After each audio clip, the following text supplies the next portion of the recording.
Bem, a coluna dessa semana talvez fique um tantinho mais longa, mas é que ela não pode deixar de tratar daquele que é o assunto mais comentado nos últimos dias. O show de horrores que foi aquela reunião ministerial dirigida pelo Bolsonaro. Porém, eu não vou aqui abordar aquele que é para a grande imprensa o tema central das discussões, se Bolsonaro quis ou não intervir na Polícia Federal. Eu quero aqui com vocês apresentar outras reflexões que me parecem até mais importantes. E que reflexões são essas? É sobre o caráter daquela reunião, por que ela foi convocada, qual o seu tema principal, para então entendermos por que ela descambou para um show de insultos e de ilegalidades. Então vamos lá. Tem duas frases que eu tenho usado muito em nossas conversas semanais.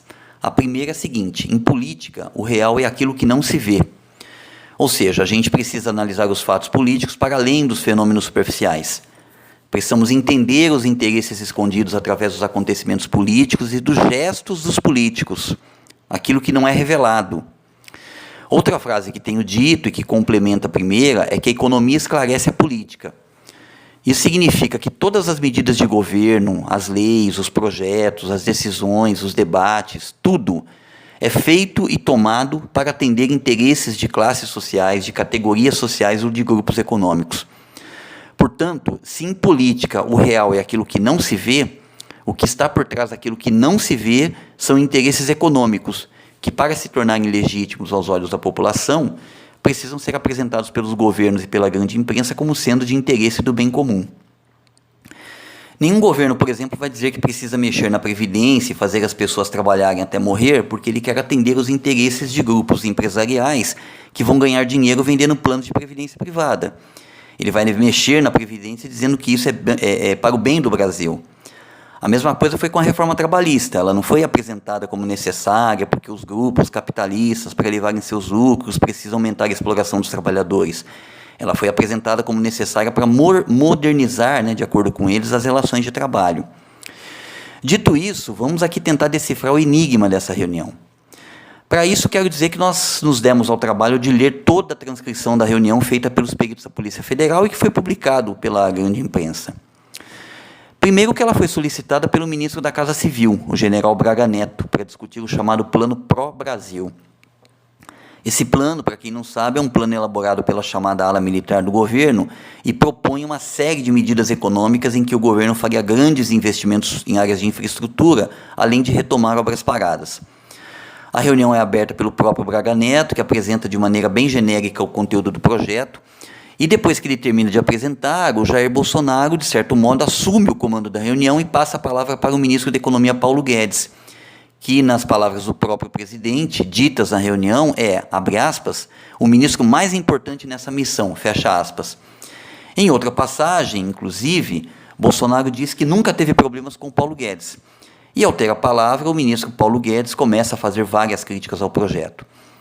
E a crítica fundamental é a seguinte, nas entrelinhas, ou seja, aquilo que não se vê, é que o Estado não pode investir na economia para puxar o desenvolvimento.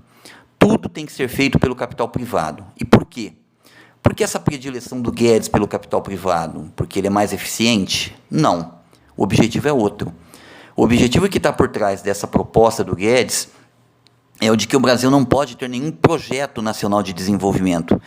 Temos que nos limitar à condição de servos do sistema financeiro internacional, a vender soja barata e outra coisa que foi muito dita nessa reunião, a de criar resorts de luxo em áreas de preservação ambiental para favorecer a instalação de cassinos e da jogatina internacional, ou seja, da lavagem de dinheiro. Mas o Guedes disse muito mais. Ele também deixou claro que, abre aspas, nós vamos ganhar dinheiro usando recursos públicos para salvar grandes companhias. Agora, nós vamos perder dinheiro salvando empresas pequenininhas, fecha aspas. O que deixa claro também nessa passagem que o projeto do governo Bolsonaro é o de favorecer o grande capital e deixar o pequeno e o médio se lascar. Bem, depois de tudo isso, o ministro Braga Neto, antes de encerrar a reunião, passa novamente a palavra a Paulo Guedes, que volta a fazer críticas ao projeto Pró-Brasil. E chega, inclusive, a falar em ampliar o serviço militar obrigatório e colocar os jovens para ganhar R$200 a R$300 por mês para construir obras públicas. Ou seja, ao invés de oferecer uma alternativa de estudo à juventude, o Guedes quer superexplorar a juventude brasileira pagando a ela um salário de miséria e colocar essa juventude brasileira em condições análogas à escravidão. Guedes também propôs na reunião a privatização do Banco do Brasil o mais rápido possível e falou, inclusive, que conversou com o embaixador dos Estados Unidos e que o que eles querem é que o Brasil garanta um bom ambiente de negócios para ter investidores. E ao colocar essa questão de que o Brasil precisa garantir um bom ambiente de negócios para ter investidores, é que o Guedes justamente faz a chantagem de que não é possível, não é permitido o Brasil ter qualquer projeto de desenvolvimento econômico, mesmo um projeto como o Plano Pro Brasil, que não é nada de extraordinário, porque isso não garantiria um ambiente de negócios interessante para os investidores internacionais. A questão é que, desde 2015 e 2016, nós temos ouvido essa história de que o Brasil precisa ser um país atrativo aos investidores internacionais, e tudo foi feito. Reforma trabalhista foi feita, reforma da Previdência foi feita, emenda constitucional 95, que limita o crescimento em gastos públicos, foi aprovada, e até agora não houve nenhum investimento grande de vulto para atender, não é? Para atrair esse capital privado internacional. Quando nós fazemos essa crítica aqui, nós não estamos achando que esse Plano Pro Brasil seja um bom plano. A questão, e que isso ficou muito claro na reunião, quando a gente lê, é que para o capital financeiro nacional e internacional, através do Paulo Guedes, o projeto dele para o Brasil é de que nós não podemos ter nenhum plano de desenvolvimento, mesmo um plano ruim. O Guedes deixa claro na reunião que o Brasil deve se limitar a ser um centro de valorização do capital financeiro mundial, por isso ele precisa se tornar, entre aspas, um bom ambiente de negócios, é um país que cria um bom ambiente de negócios, fecha aspas, vender soja e ser um polo turístico para estrangeiros, e só. Não podemos ter indústria, não podemos ter produtores de tecnologia, não podemos ter soberania de nenhum tipo. Em meio a tudo isso, em meio a toda a bagunça que foi a reunião, o Bolsonaro pedia a palavra e soltava todos os palavrões e impropérios que os noticiários de televisão já mostraram. Então, que sentido, né, se pode tirar desse encontro? Dizem que até a loucura tem um método, e o método desse governo, como ficou evidente na reunião, quando a gente lê a transcrição da reunião, é o de que poderia ali ser discutido tudo menos a pauta principal. E o governo deu um recado muito claro, que quem comanda a política econômica desse governo é o Paulo Guedes, que é o representante do sistema financeiro, é o nacional e internacional, é o representante dos bancos, não é? E que nenhum projeto de desenvolvimento econômico que não seja aquele de interesse do pessoal das finanças e do grande capital vai ser admitido. E que para criar uma confusão e impossibilitar o debate, não é, desse projeto, o Bolsonaro e outros ministros protagonizaram aquele show de horrores que todos nós assistimos. E aqui tem uma questão importante que a gente precisa também discutir. Todo governo, num país capitalista, ele representa uma composição de forças políticas com interesses econômicos. E sempre haverá um grupo econômico que vai dar a linha e dizer como a economia terá de funcionar. No caso do Brasil, desde a década de 90, a força econômica que tem mandado nos rumos da economia brasileira são os bancos, os capitalistas financeiros, aqueles que não produzem nada e só vivem de renda e especulação. O projeto dessa gente não é o de o Brasil ter um parque industrial avançado, que seja produtor de tecnologia de ponta, em que a superexploração do povo acabe, nada disso. O que o sistema financeiro quer é que toda a economia funcione para atender à lógica da especulação e favorecer quem vive parasitariamente de juros. E o Paulo Guedes é um banqueiro. Logo, ele vai conduzir os rumos da economia de acordo com os interesses dos banqueiros.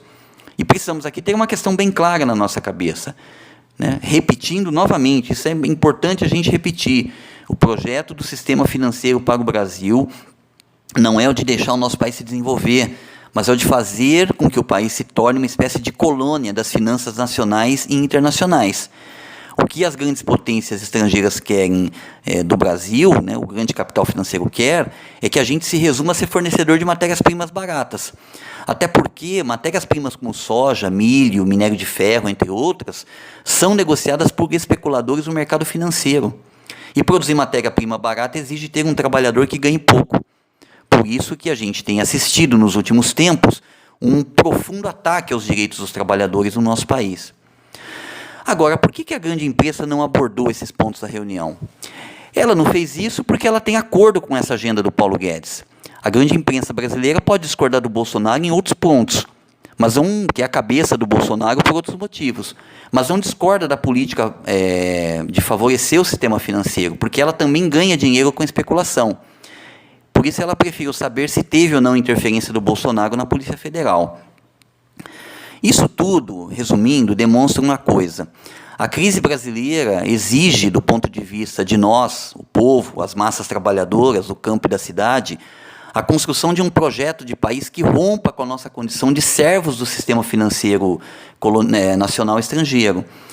De um projeto de país que supere nossa condição semicolonial e dependente, que acabe com a superexploração dos trabalhadores, com as desigualdades de todo tipo, de classe, de raça, de gênero, que coloque um fim a esse capitalismo selvagem que expoliu o nosso povo e que pare com o saque e a pilhagem do nosso país, feita por esse capital financeiro nacional e estrangeiro que está nos matando. Então, acho que é isso. Uma boa semana a todos. Vamos continuar nos cuidando, nos protegendo, porque vamos ter que estar muito fortes e sadios para quando esse isolamento social passar, causado pela pandemia, a gente possa ter muita disposição para irmos à luta, para nos organizarmos e, assim, realizarmos as profundas mudanças políticas, econômicas e sociais que o nosso país precisa. Um abraço a todos e boa semana.